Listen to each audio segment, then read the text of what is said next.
रब्बी ज़िदनी इल्मा। औज़ु बिल्लाहि मिनश शैतानिर रजीम बिस्मिल्लाहिर्रहमानिर्रहीम। अस्सलाम वालेकुम प्यारे स्टूडेंट्स, उम्मीद करता हूँ आप तमाम स्टूडेंट्स खैरियत से होंगे।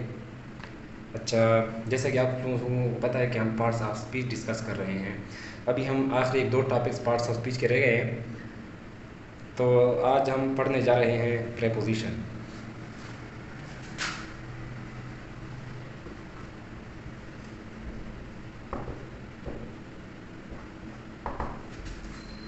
आज हम प्रेपोजिशन पढ़ने जा रहे हैं कि प्रेपोजिशन क्या चीज़ है। अब सबसे पहले मैं आप लोगों को प्रेपोजिशन के बारे में थोड़ा सा बताता हूँ कि उर्दू में बताता हूँ, ताकि आप लोगों को थोड़ा सा समझ आ जाए कि प्रेपोजिशन है क्या चीज़, ये कौन से अल्फाज हैं और कहाँ पे यूज़ होते हैं। तो preposition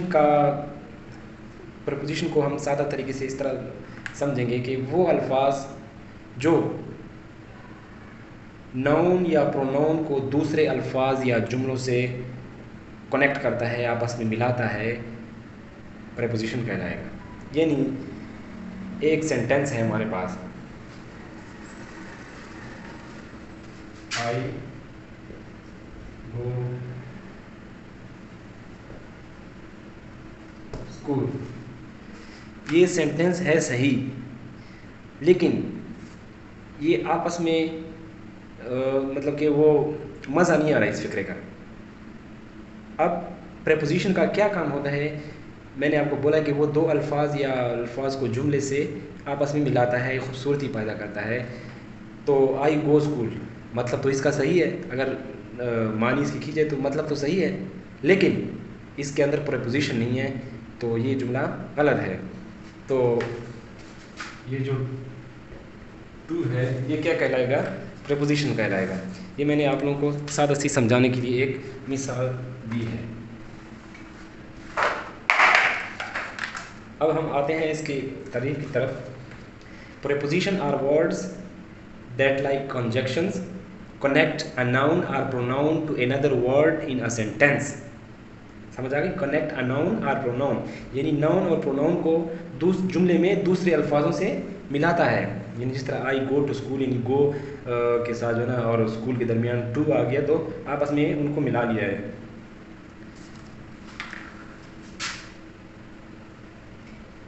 Preposition are words that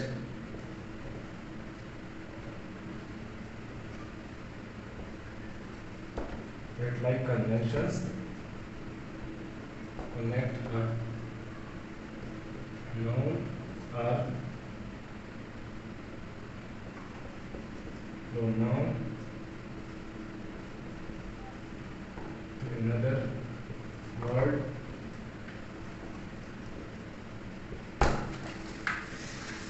pronoun are words that like conjunctions connect a noun or pronoun to another word in a sentence। तो इसकी मिसालों की तरफ हम जाते हैं, इसके एग्जाम्पल्स और क्या क्या है। टू तो मैंने आप लोगों को समझा दिया एक फिक्रे के अंदर, इसकी बहुत सारे एग्जाम्पल है। एट, इन,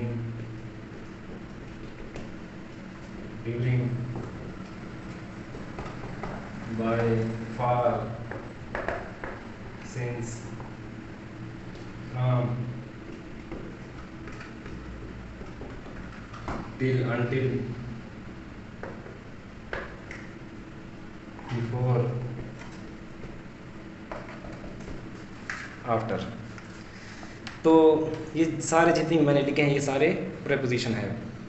अब बात आती है कि अब ये प्रेपोजिशन तो हमें पता चल गया कि ये अल्फाज प्रेपोजिशन है, तो हमें ये अब नहीं पता कि एट कहाँ पे यूज़ होगा, इन कहाँ पे यूज़ होगा, ड्यूरिंग कहाँ पे यूज़ होगा, by, for, since, from, till, until, before, after. ये सारे मैंने वो अल्फाज लिखे हैं जो हम हमारे रोज़मर्रा के इस्तेमाल में ज़्यादा यूज़ होते हैं। अब इन जितने भी अल्फाज हैं, इन सब को मैं at, in, during, by, for, सबको मैं बार बार आप लोगों को समझाता हूँ कि ये कहाँ कहाँ पे यूज़ होता है। तो आते हैं सबसे पहले ऐट के बारे में मैं समझाता हूँ आप लोगों को। अच्छा, तो ऐट के बारे में हम पढ़ते हैं कि ऐट कहाँ कहाँ में जुमलों में कहाँ कहाँ पे इस्तेमाल होता है। तो सिंपली मैं आपको बताता हूँ कि at use to indicate when something happens, यानी कुछ अगर हो जाए, कुछ वाक़या हो जाए तो हैपन्स व्हेन समथिंग हैपन्स, जब कुछ हो जाए तो वहाँ पे हम ऐट का इस्तेमाल करते हैं। We use at with clock, time के साथ इस्तेमाल करते हैं। पीरियड्स ऑफ द ईयर, उसके साथ हम इस्तेमाल करते हैं। पीरियड्स ऑफ द डे, वहाँ पे हम इस्तेमाल करते हैं। फेस्टिवल्स के मौके हम नहीं लगा सकते ऐट, कहाँ कहाँ किस किस चीज़ के साथ, morning, evening and afternoon, but we can't use at with morning, evening and afternoon. ये इसके साथ ये भी मतलब कि समझा रहे हैं कि ये नोट है कि ये इन चीज़ के साथ नहीं लग सकते, क्योंकि ये भी मौके हैं। तो ऐड कहाँ कहाँ पे यूज़ होगा?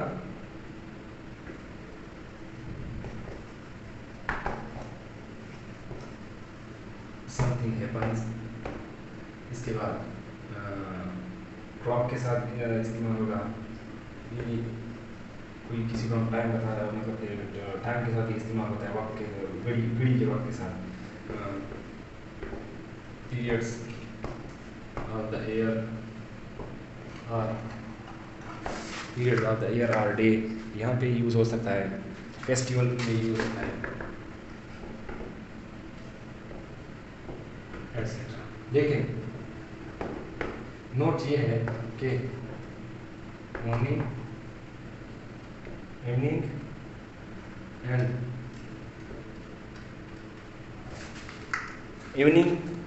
मॉर्निंग, इवनिंग एंड आफ्टरनून के साथ हम एट इस्तेमाल नहीं कर सकते। अब एग्जांपल्स की तरफ हम आते हैं। The train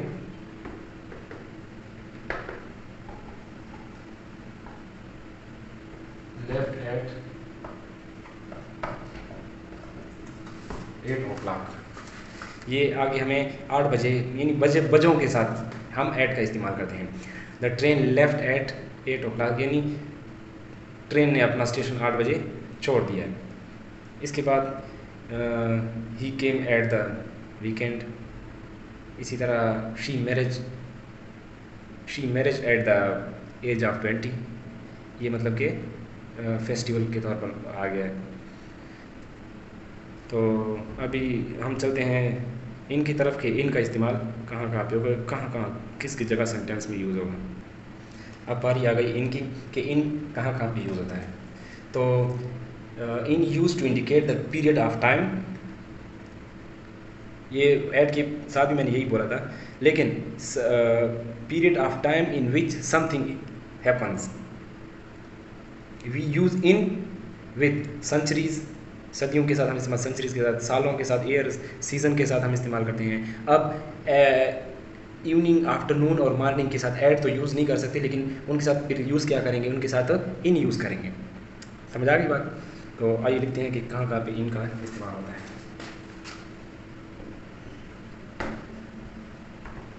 The period of time in which something happens. The period of time in which something happens. Centuries के साथ, ईयर्स के साथ इस्तेमाल होता है, सीजन के साथ इस्तेमाल होता है। अब इवनिंग, मॉर्निंग, आफ्टरनून, इनके साथ यूज़ होता है। अब हम इनके एग्जांपल्स की तरफ आते हैं। सेंटेंस को जब हम पढ़ेंगे तो अच्छा एक और बात बता दें, प्रीपोजिशन कुछ ऐसे अल्फाज हैं कि ये मतलब कि सेंटेंस में मुनासबत के तौर पर मतलब कि ऑटो पे बंदे के मुंह से निकल जाते हैं, और ऑटो पे बंदे को पता चलता है कि यहाँ पे इन आता है, यहाँ पे एट आएगा, यहाँ पे ड्यूरिंग आएगा, यहाँ पे टिल अनटिल आएगा, यहाँ पे बिफोर आएगा, यहाँ पे आफ्टर आएगा। ये सारे प्रीपोजिशन मतलब आप जितनी ज़्यादा रीड करोगे इंग्लिश को तो आपको प्रीपोजिशन का ज़्यादा पता वहाँ पे भी ज़्यादा चल जाता है। रीडिंग के साथ मतलब कि ज़्यादा पता चल जाता है कि कहाँ कहाँ पे यूज़ होता है। अब इन कहाँ कहाँ पे यूज़ होगा। She was born in 1999, they visited this place in summer, he called on me in the evening, he called on me in the afternoon. ये सारे इनके एग्जाम्पल्स हैं। यानी एक मैं आपको लिख के देता हूँ, she was born in 1999, she was born in 1999। अच्छा, he called me, he called on me in the night, he called on me in the night। तो ये इवनिंग के बारे में है। तो अब इसके बारी आती है ऑन की, कि ऑन कहाँ कहाँ। अब हम ऑन के बारे में पढ़ते हैं कि ऑन फिर कहाँ कहाँ पे यूज़ होगा। On is used with days, date, birthdays, anniversaries etcetera etcetera. और कुछ हम वैसे रीडिंग के साथ भी पता चल जाता है कि यहाँ पे ऑन यूज़ होता है। यानी मतलब ये है कि आप जितनी ज़्यादा रीडिंग करोगे, यानी न्यूज़पेपर रीड करोगे या बुक्स रीड करोगे, इंग्लिश बुक्स या इंग्लिश नावल्स आप रीड करोगे, तो उनमें आपको प्रेपोजिशन का ज़्यादा पता चल जाता है वहाँ पे भी। तो ऑन ऐसे मौके पर इस्तेमाल होते हैं, यानी डेज़ के साथ, डेट तारीख़ में, बर्थडेज़ के तौर पर, एनिवर्सरी के तौर पर इस्तेमाल होता है। तो कहाँ कहाँ भी ऑन यूज़ होता है? अच्छा, डेज, डेट, birthdays,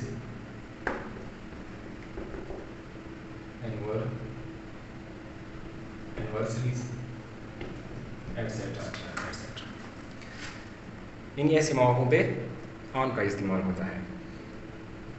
तो he was born on October 2015।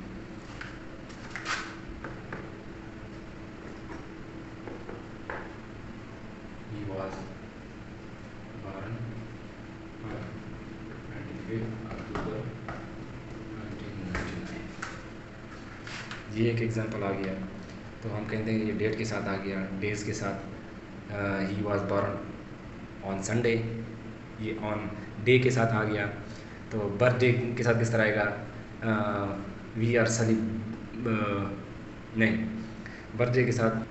तो इसी तरह बर्थडे के साथ भी ऑन आता है, एनिवर्सरी के साथ भी हम ऑन का इस्तेमाल करेंगे।